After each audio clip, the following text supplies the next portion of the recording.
So there's this other dichotomy in this book, which is between Impressionism and other art that comes after it.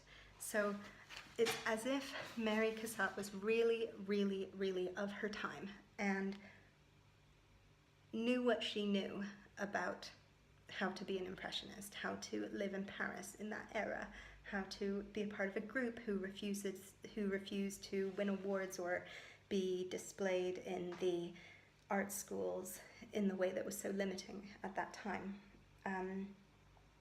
She was part of a clique, and it makes me think a lot about how valuable it is to have a crew,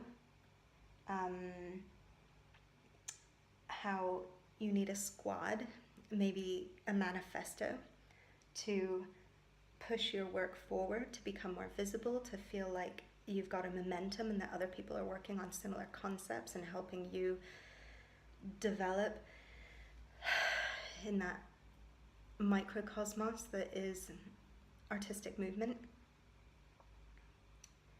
There's a quote on page 106 where Degas said to an artist who didn't want to study from the old masters, Degas said to the artist, "Did you think you were born alone?" And I really appreciated that bit of wit, because sometimes people say you should not pay homage to artists or writers who came before you because that's plagiarism, and then other people argue, well, you're standing on the shoulders of giants. You know, Shakespeare could not have written what he did if he didn't take some stories from the past and then upgrade them in his style.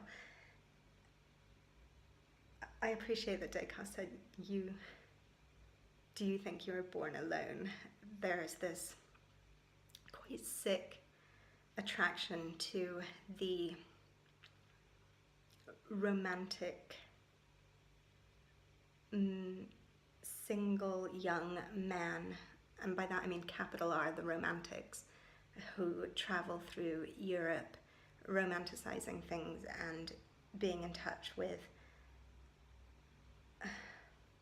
their own personal isolated reaction to things. I think there's a sickness in that, because going back to the extreme gendering, we don't live in a community that can benefit from such isolation.